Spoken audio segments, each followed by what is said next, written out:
Buenos días, buenas tardes, buenas noches. Esto es una nueva versión de Historia Total, centrándose en la historia del Partido Unificado Marteguista, como desde hace ya varios domingos. En esta oportunidad estamos con Mario Ríos, de una larga trayectoria militante, ¿no? Y vamos a trabajar la idea de cómo fueron sus acciones en el trabajo barrial del Partido Unificado Marteguista desde los años 80. Bienvenido, Mario, y muchas gracias por estar acá. Muchas gracias, Augusto. Muy agradecido por la invitación y qué gusto de estar contigo y poder compartir alguna de estas experiencias. Nada, es algo que nos va a ayudar seguramente a entender un poco lo que fue la experiencia del Partido Unificado Marteguista, una de las experiencias más ricas probablemente de la izquierda peruana. ¿Qué se hizo desde el Partido Unificado Marteguista o cómo se conformó el Partido Unificado Marteguista en el trabajo barrial, tengo entendido específicamente en tu caso, en la margen izquierda del río Rima? Mira, nosotros venimos de la experiencia de Vanguardia Revolucionaria. Vanguardia Revolucionaria tuvo una enorme experiencia en el trabajo barrial en esa zona.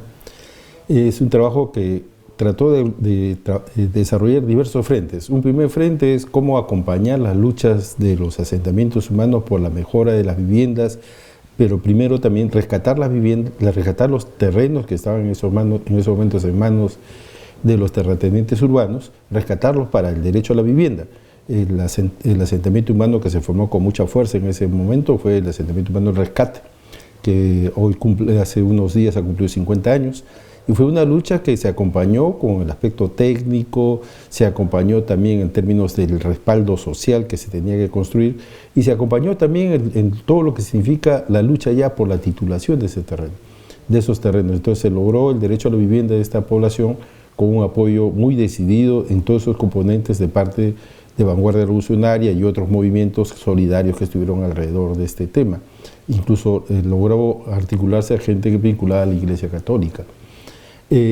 Las otras experiencias que se desarrollaron fue la experiencia cultural. En este barrio tuvo mucha presencia el trabajo cultural, incluso muy activo la presencia de Yuyascani en el barrio. Yuyascani estuvo muy presente. Yuyascani cumple 50 años al igual que Rescate, o sea, la primera experiencia de Yuyascani en términos de vinculación al mundo urbano fue a través también, de alguna manera, con ese trabajo de la margen izquierda.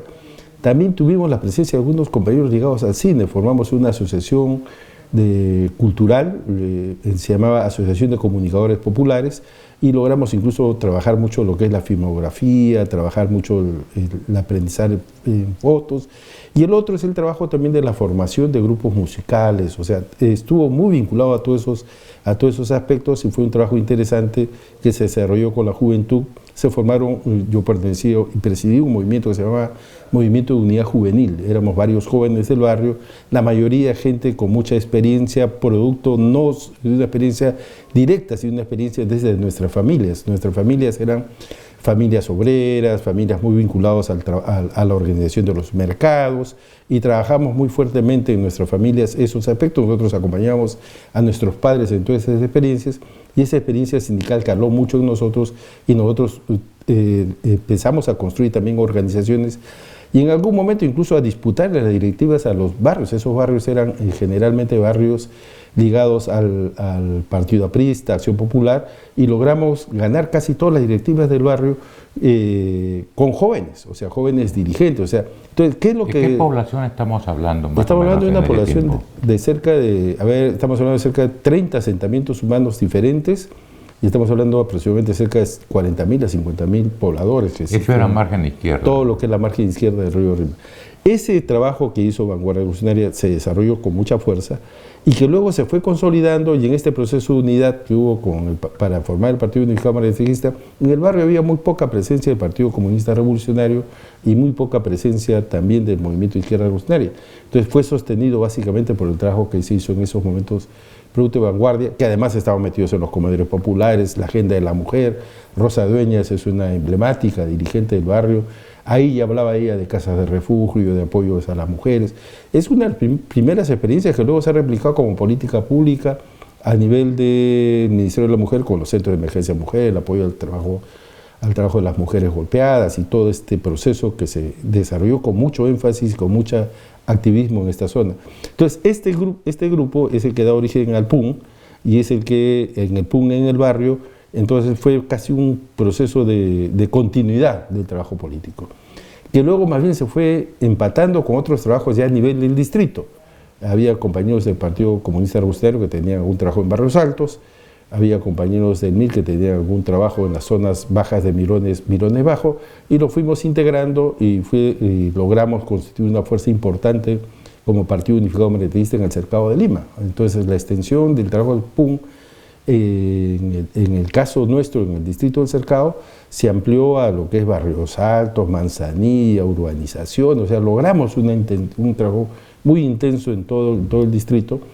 Y este trabajo se hizo pues sobre base de algunas plataformas muy importantes, ¿no? El derecho a la vivienda, el derecho a la alimentación, estuvimos en comedores, ollas populares,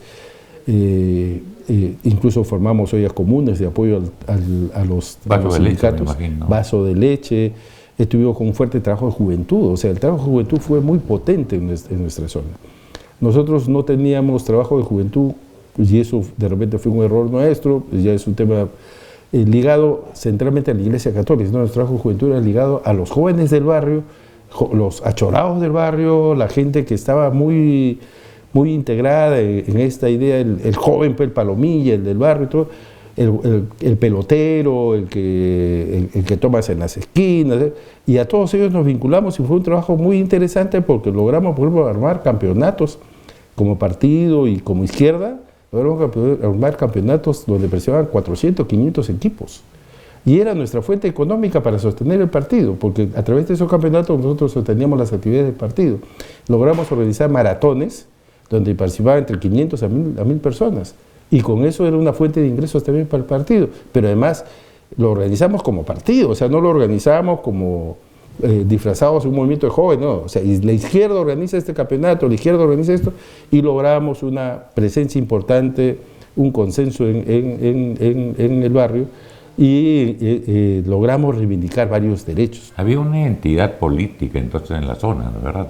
Claro, se construyó una identidad muy fuerte en el barrio con la gente, estuvimos muy articulados, incluso la presencia en el barrio de líderes, o sea, era muy frecuente la presencia de Javier, por ejemplo, asistía a las reuniones, aceptaba muy fácilmente las invitaciones de las distintas dirigencias y logramos con él una presencia. Por ejemplo, a mí me llamó la atención, lo hicimos, pero me llama la atención a veces cuando las cosas que nos atrevimos a hacer. En la campaña de Javier, el año 80, para el Parlamento del 85, él era candidato con el número 3 en la lista de Izquierda Unida. Entonces él llamaba la atención y decía, mira, oye, Mario, Edgar me llamaba ese, pues, ¿no? Edgar, mira, ¿qué pasa? Y no hay ninguna banderola a mi nombre ni nada, y estamos candidateando y hay que hacer también campaña por los compañeros. Está la banderola principal es Javier Díaz Canseco, IU3. Y la gente incluso le hizo un castigo. Y se ligó ese meeting de cierre de campaña con él, se ligó con la fiesta de la Virgen del 1 de mayo, la Virgen de Chapi, se ligó, y entonces se reventaron el castillo y salió Javier Díaz Canseco. Entonces, ¿por qué? Porque la gente misma del barrio de alguna manera se vinculó, se comprometió con los proyectos de la izquierda. Entonces la gente se identificaba, además decía, la margen izquierda no puede ser de derecha, porque es de izquierda. O sea, ese era un poco el discurso central ahí, y entonces nosotros estábamos metidos en el conjunto de la sociedad. Tanto es así que incluso por ejemplo, había compañeros que venían, obviamente, a hacer su experiencia con nosotros, venían de distintos sectores, de otros barrios, de otros distritos principalmente de clase media, y a veces nos llevaban pues las músicas que también las escuchábamos nosotros, las músicas de protesta, la música de Tiempo Nuevo, que eran muy interesantes, muchos de nosotros muy comprometidos con eso, pero la gente nos exigía, y la gente del barrio logró imponer, y logramos también poner la principalidad Quiñoabamba, el jilguero del Huascarán, Pastorita Guaracina, porque la gente se identificaba principalmente con el folclore neto del barrio, porque nosotros éramos un barrio de apurimeños, de acachinos, también de las zonas de Piura, y la gente se identificaba con todos, y la gente llevaba su propia identidad, claro, al partido. Entonces no es que el partido vino e impuso una identidad. No, el partido lo que tuvo el arte es de construir todas esas identidades, y cuando llevamos a estos grupos de músicos del barrio, los mítines eran masivos. Y a veces cuando llevábamos compañeros que venían de otros lados con una experiencia diferente de cultura, los mítines no tenían tanto arraigo. O sea, entonces logramos entender, y muchos de los grupos nuestros también empezaron a trabajar en esa línea. O sea, logramos nosotros también lograr también insertar en la vida política nuestra esos aspectos culturales, reconocer, o sea, trabajar al lado de lo que era nuestra cultura.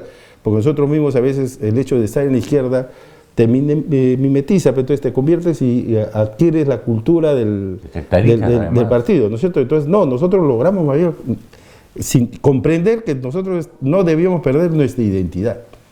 Nosotros somos, yo soy de Apurímac, Rosa Dueñas es de Ancas, había compañeros que eran de las zonas de Puno, y todos entendimos que lo que teníamos que hacer aflorar nuestra propia cultura y no creer que hay una cultura de izquierda que es diferente a la cultura del pueblo. Y eso lo logramos insertar con mucha fuerza, y muchos de los grupos musicales que salieron del barrio también tuvieron esa orientación, o sea, se comprometieron mucho con ese discurso. ¿Y qué demandas había en ese tiempo en la población de margen izquierda? Bueno, las principales eran, por ejemplo, en el caso de Rescate, obviamente es construir todo, porque era un asentamiento humano que se había formado en el año 72, y había que desarrollar todo lo que significaba agua, desagüe, luz, espacios públicos, vivienda. O sea, no tenían cómo construir sus viviendas. Incluso hubo proyectos que se desarrollaron por compañeras del partido. La compañera Nelly Rurril, por ejemplo, trabajó una experiencia muy interesante, construyó una asociación para dar créditos a los vecinos de Rescate para que puedan construir su primer piso, aquellos que no habían logrado construir nada, para que puedan construir su primer piso, y muchos vecinos del barrio lograron eso, o sea, lograron construir su primer piso. Entonces, ese es lo otro, es de lo que hacía Rosa, ¿no? Rosa, muy interesante su trabajo, era comedores populares y ayuda a las mujeres golpeadas. Y entonces estábamos muy metidos en esas reivindicaciones. En los temas de los jóvenes, estábamos muy metidos en los temas de la juventud en relación al deporte y la juventud en relación a los estudios, porque ahí había mucha preocupación porque los jóvenes del barrio estudien en universidad y tengan algunas posibilidades también de desarrollo personal. Estábamos muy metidos también en otra demanda, que era la demanda de había barrios que se habían formado con mucha más antigüedad, no entraron con la planificación que se hizo Rescate, o sea, eran barrios que no se planificaron, se invadieron simplemente y no lograron ellos tener trazos urbanos más o menos delineados, lo que se llama la remodelación del barrio. Entonces hicimos la remodelación de los barrios, que era parte de las reivindicaciones, las pistas, las veredas, o sea, todas esas demandas se lograron de alguna manera cubrir con la lucha del barrio en términos de exigirle a las autoridades el tema, pero además haciendo sus propios recursos para poder tener el agua. La obra del agua del planeta, por ejemplo, es producto del aporte de los vecinos del barrio con algún nivel de apoyo de parte del Estado. Pero entonces muchas de estas obras fueron construidas, tuvieron cofinanciamiento, ¿no? O sea, aporte público con aporte también del trabajo, de las actividades. La gente hacía sus polladas para hacer sus pistas y veredas, apoyadas pro pistas y veredas, por ejemplo. Entonces, se lograba tener la economía, no cubría todo, y entonces se le exigía a las autoridades para que hagan las pistas, hagan las veredas, hagan todas las obras que tengan que hacerse. Y eso fue parte de la reivindicación de las escuelas. Esa zona sufrió mucho con el sismo, por ejemplo, del 70, se cayeron gran parte de las escuelas del barrio, y otra reivindicación fue construir las escuelas del barrio. Y hubo varias escuelas que se tuvieron que construir porque cayeron. Es una zona que tiene una particularidad. Gran parte de ese barrio está construido sobre la base de lo que fue el antiguo relleno sanitario de Lima, los 1400, 1500. Ese antiguo relleno sanitario de Lima, esa fue la zona que invadieron, taponearon con desmonte, sobre eso construyeron sus viviendas, y la fragilidad, sobre todo el barrio de Villa María, pero sobre todo Socorro, es muy grande, y un sismo muchas veces le generó dificultades. En el 70 se tumbó la escuela, se tumbó la parroquia, se tumbó una serie de edificaciones, de edificios públicos locales, más viviendas, y se tuvieron que también plantear esa lucha. Y eso fueron las reivindicaciones centrales que se desarrollaron ahí en la zona. Y dime algo, ¿cuánta militancia logró tener el Partido Unificado Marateguista en estos tiempos? Mira, como células organizadas, pues nosotros logramos tener cerca de 10 células organizadas en distintos barrios de la zona, y éramos más o menos en células organizadas unos entre 100 a 150 compañeros, compañeras que estaban. Y en Izquierda Unida logramos nosotros afiliar en el barrio cerca de 5.000 personas, gente identificada con la izquierda. El padrón de la Izquierda Unida del Cercado de Lima llegamos a tener cerca de 10.000 afiliados en el Cercado de Lima. Era uno de los más grandes de Lima, además. Tanto es así que al Congreso Nacional de Izquierda Unida del Cercado de Lima fueron cerca de 70 delegados. Y de esos se llevó cerca de 32 delegados. O sea, tenía una presencia importante, significativa. Nosotros logramos ganar la Secretaría General de Izquierda Unida en esa etapa, con ese voto, y no era tan sencillo. En el Izquierda Unida del Cercado militaba Carlos Tapia, Santiago Pedralio, militaba López Chao, militaba este chileno Liberona, no sé si te acuerdas, Partido Comunista, o sea, militaban todos ellos, y eran discusiones muy intensas que desarrollamos, y logramos tener una presencia importante.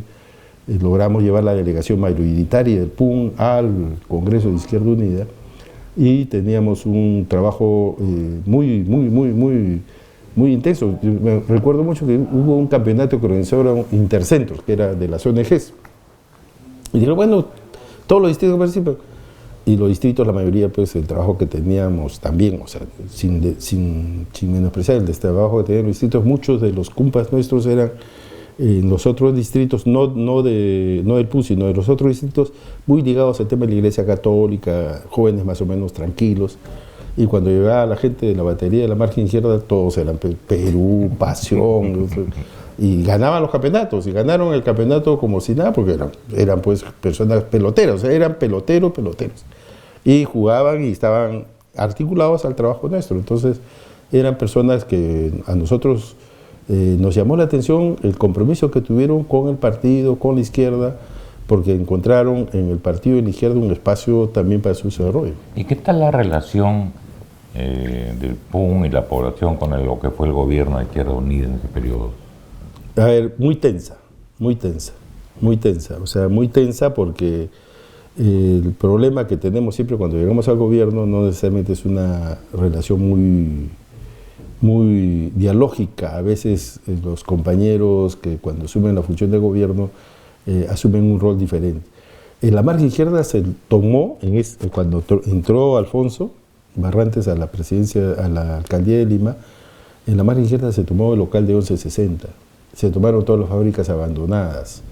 ¿Ya? Sí, recuerdo, apenas ganó. Apenas ganó, pues, ya. Y entonces lo que la gente esperaba era un respaldo del municipio de Lima, y lo que varios funcionarios le dijeron a los dirigentes, una cosa es con guitarra, otra cosa es con cajón, ahora somos gobierno, no somos oposición, no podemos hacer mucho desorden, y eso llevó a que muchas de estas tomas que se hicieron en el barrio fueran desalojados de las fábricas. Pero sí, la gente logró en varios lugares de todas maneras mantener su vivienda.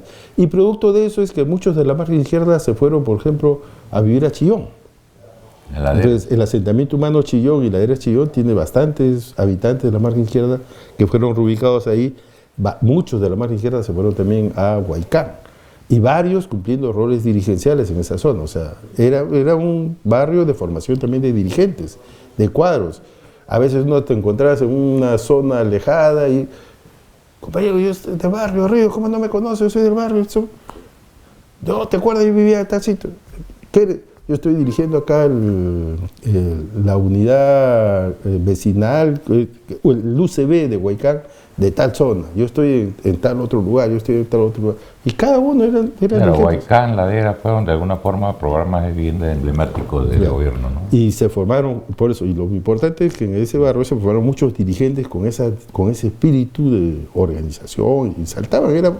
Fácilmente lo encontraban dirigentes en cualquier lugar, que era muy interesante. O sea, también muchas cosas pues nosotros no las podemos reportar porque no las hemos investigado en profundidad, pero mucha gente se formó ahí, o sea, gente mismo de las universidades. Yo recuerdo una vez que leí un artículo de Pedro Frank, que decía: yo en el paro de 1977 salimos a bloquear las avenidas o hicimos marchas alrededor de la universidad y luego nos dijeron, ¿cuál es el punto? El Planeta. Y fuimos al punto del Planeta, ese barrio todo el mundo iba, todo el mundo sabe. Y porque uno de los puntos de concentración, un hecho muy importante en 1977, el paro de 1977, se hizo con una marcha de más de 2.000 personas que salieron de la margen izquierda a marchar. Y muy interesante porque eso implicó, por ejemplo, una experiencia en términos del aporte y la lucha democrática que hizo el barrio, el rescate. Yo lo he reivindicado la otra vez en el aniversario del rescate, la importancia que tuvo el rescate en la lucha contra la dictadura. Era el punto de concentración. Además de la tradición obrera, sindical de la zona, ¿no? Claro. Nosotros, por ejemplo, éramos muy solidarios, porque no era solidario porque simplemente era solidaridad de clase también, pero más solidarios porque muchos eran nuestros familiares. La lucha de Ternil, la lucha de Diamante, la lucha de Calzado del Inca, la lucha textil, teníamos primos, tíos, hermanos, cuñados, trabajando en esos sindicatos. Y cada vez que se declaraban huelgas ahí, rápidamente, por eso yo tengo un enorme aprecio por eso por Rosa, ella rápidamente con su olla común ahí, y apoyando la lucha y trabajando juntos. Claro, ya era parte de la cultura popular de la zona, claro, ¿verdad? Claro. O sea, era un barrio obrero. O sea, era un barrio obrero formado alrededor de fábricas y la gente muy comprometida. Y ese fue parte del aporte que hicimos también a lo que fue el movimiento urbano popular, o sea, en la reivindicación del derecho de estos derechos en el marco de forjar la Federación, por ejemplo, Departamental de Pueblos Jóvenes y Organizaciones Populares de Lima, la FEDEJUC. Muchos de estos barrios participaron, Rescate, Planeta, Villa María, Conde de la Vega, Cárcamo, participaron en la formación de esa federación. Se comprometieron mucho e incluso había compañeros nuestros que los postulaban para ser presidente de la FEDEJUC, y nosotros en la tradición clásica, si nos vamos a ganar esas posiciones, es para hacerla bien. Entonces estamos dispuestos como partido a asumirlo y hubo un compromiso muy fuerte del partido para asumir esas responsabilidades. Y tuvimos varios compañeros en la directiva de la FEDEJUC, Nelly Runril, Hernán Vidal, que eran de la margen izquierda, asumieron esas responsabilidades. Claro. También entiendo hubo un trabajo con la Coordinadora Metropolitana de Organizaciones Vecinales. La CEMOC. La CEMOC, ¿no? Durante un tiempo por lo menos. Claro, que fue después de la FEDEJUC. Claro. La FEDEJUC es de los 80. La CEMOC es más o menos 87, 88. Claro, ya más. Pues la FEDEJUC fue 81, 82, que se formó en este local de Independencia. Ahí conocimos a muchos compañeros de Independencia, Ronco Velarde, Glorio Bello, todo eso en la formación de esta FEDEJUC, y que esto, bueno, obviamente también un problema que tenemos nosotros la izquierda, que no sabemos institucionalizar los procesos. Tuvimos un gran problema con Patria Roja, no manejamos bien la contradicción y luego tratamos de formar un proceso de mayor articulación, porque ya no era... ¿Cuál era la crisis en ese momento? La crisis era que la FEDEJUC se había quedado en la agenda de los 70-80 y estaba apareciendo en ciernes una nueva agenda, nuevos actores, nuevos protagonistas. Toda la Organización Metropolitana de Comedores Populares, toda la Organización Metropolitana de Vasos de Leche, ya la gente más trabajando en base a los servicios y estrategias de sobrevivencia. El tema de la salud había aparecido también en la agenda, pero que no era recogida en esta plataforma de los dirigentes barriales que se caracterizaban mucho por ser más varones y tener la agenda más de los varones en los barrios que incorporar la agenda de las mujeres. Y eso se trató de hacer en la experiencia del PUN a través de la Coordinadora Metropolitana de Organizaciones Vecinales, que lamentablemente no cuajó, no logró dispararse y no logró ser el espacio de esa articulación, pero ya estábamos en un tránsito de agendas del trabajo urbano popular a otra agenda diferente, porque ya estábamos asentados en las ciudades, gran parte de nuestros barrios ya había resuelto los problemas de los servicios básicos, no totalmente, pero gran parte, no era como estábamos en los 70 donde no teníamos agua, no teníamos agua.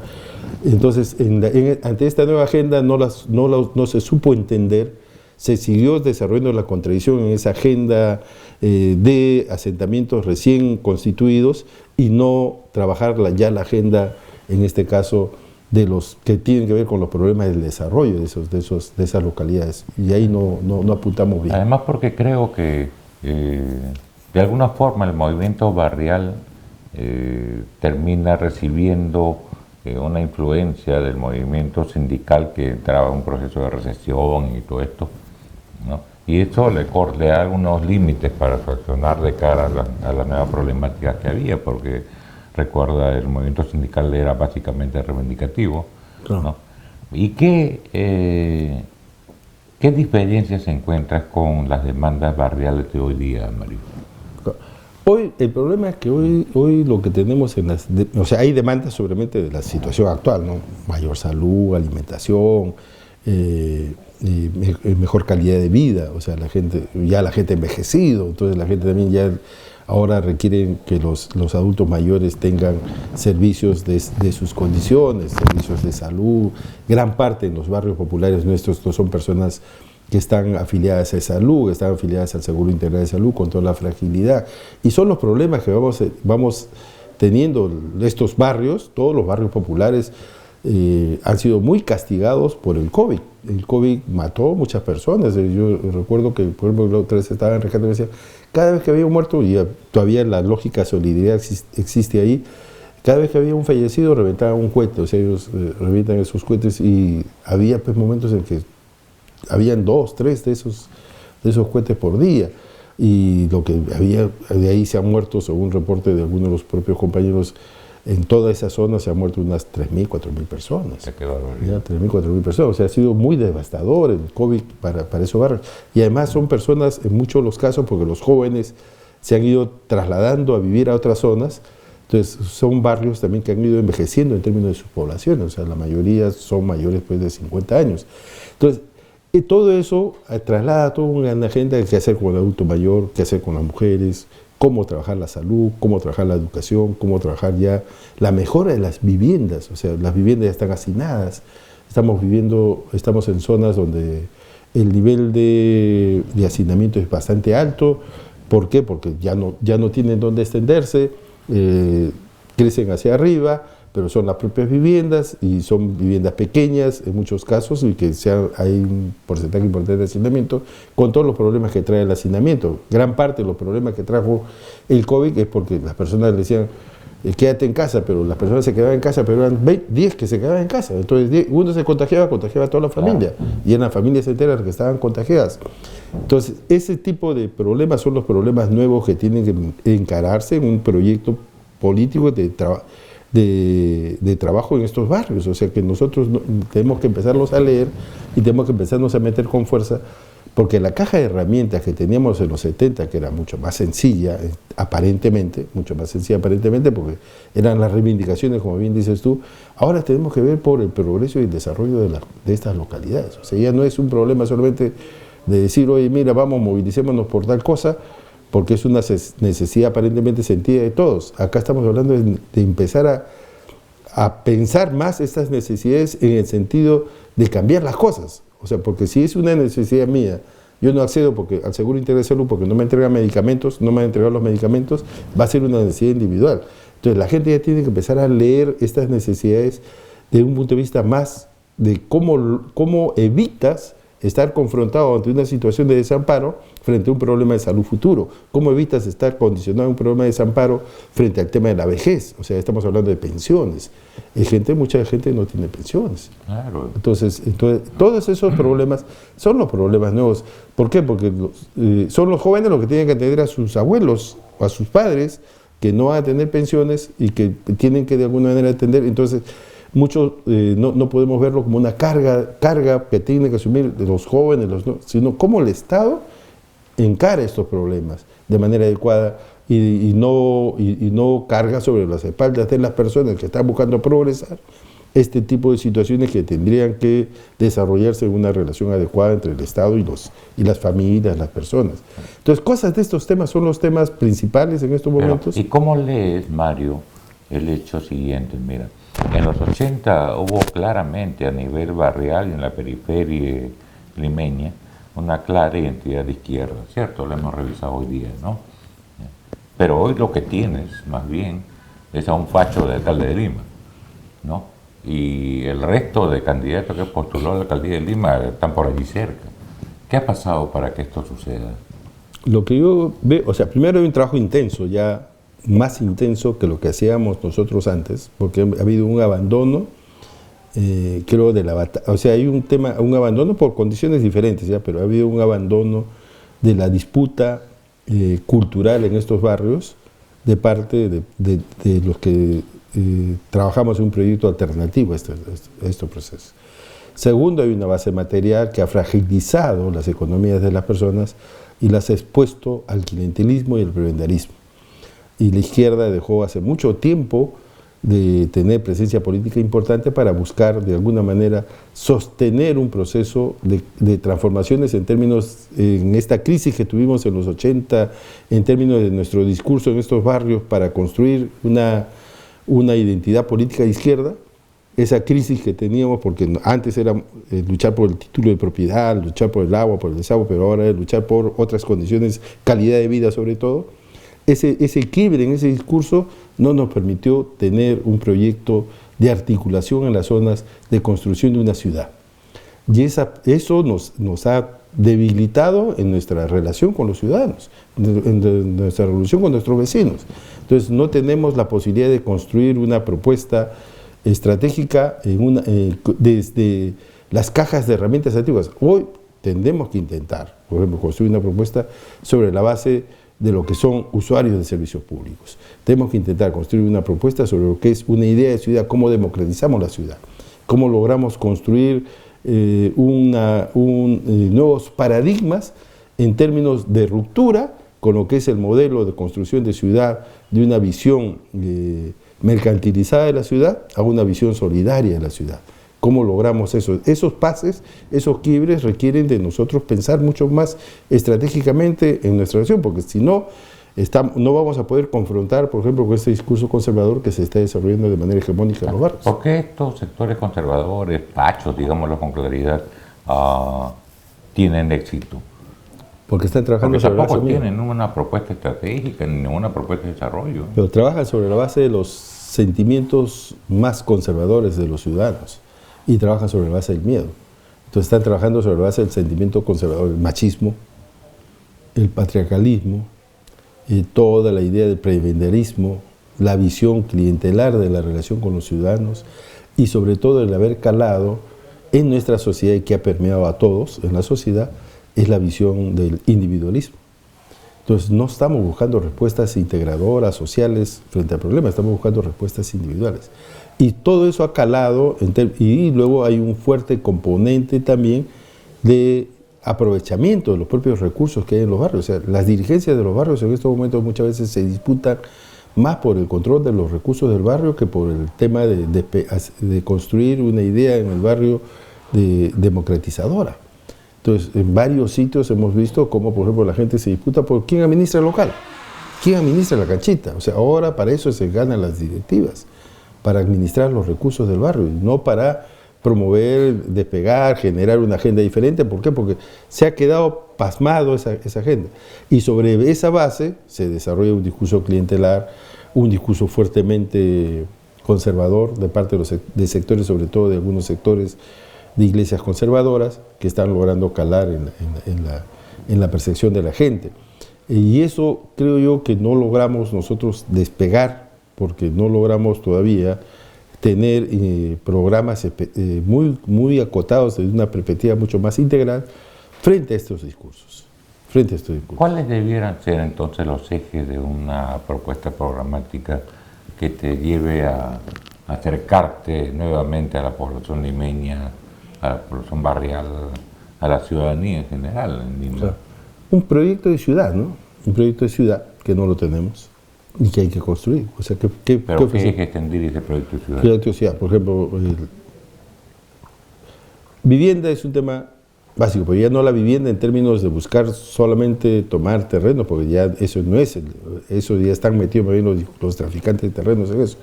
No, la vivienda en el sentido de la calidad de la vivienda, o sea, el derecho a la vivienda como vivienda digna, el espacio en el cual las personas se puedan desarrollar, las familias que puedan existir se puedan integrar. El otro es el tema, al lado de eso, todo lo que tenga que ver con calidad de vida en términos del derecho a la salud, derecho a la alimentación, derecho al trabajo, que son derechos fundamentales que deberían ser promovidos, y ver cómo desde los barrios se construyen estas posibilidades de acceso a mejores condiciones de vida. El otro tema es el derecho a los espacios públicos. O sea, uno de los problemas, por ejemplo, en la margen izquierda no hay espacios públicos. Tú no encuentras ahí, ese barrio ha sido construido básicamente para dormir.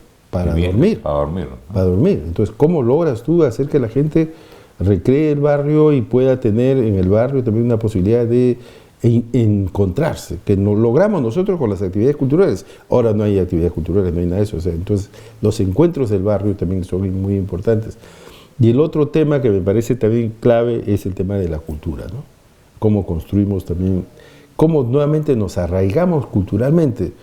La otra vez conversábamos con unos compañeros, íbamos acá al Brisa del Titicaca, veíamos lo importante del espectáculo. Antes esos espectáculos eran más comunes en nuestros barrios.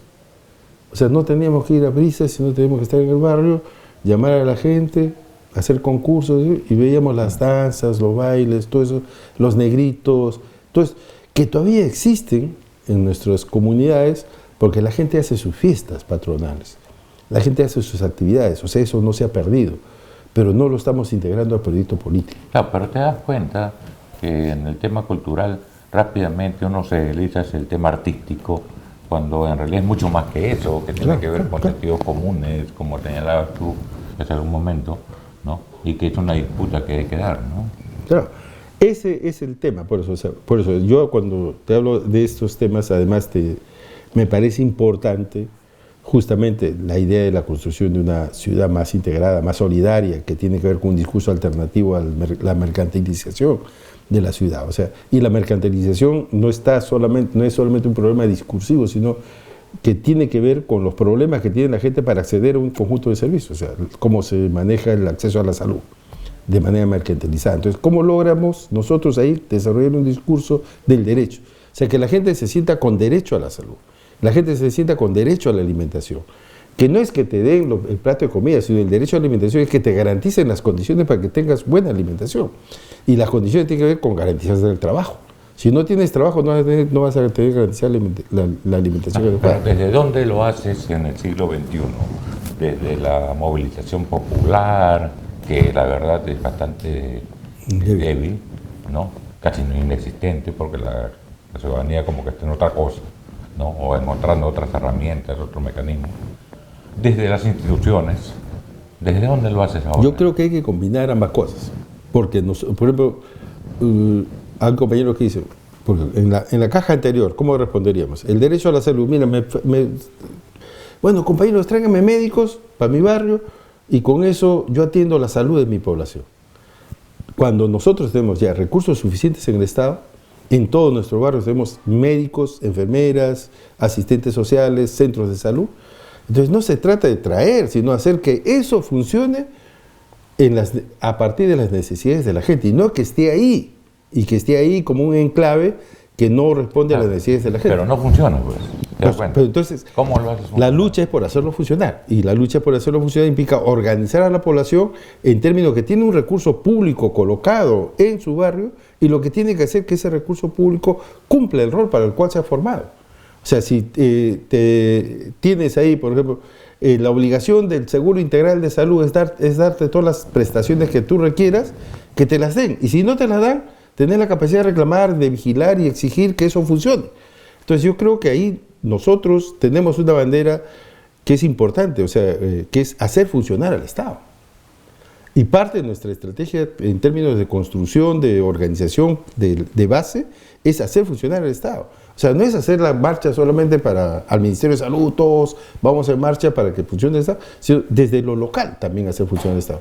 Tenemos que tener una estrategia desde los territorios y construir un proyecto en el territorio. ¿Qué queremos hacer con el territorio? ¿No sientes la ausencia de partido? También. Para todas estas tareas. O sea, yo ahí creo centralmente ese problema del partido, ¿eh? O sea, lo que pasa es que los partidos no estamos en esa dinámica. Los partidos no existen. Por eso, bueno, ya, no estamos o no existen.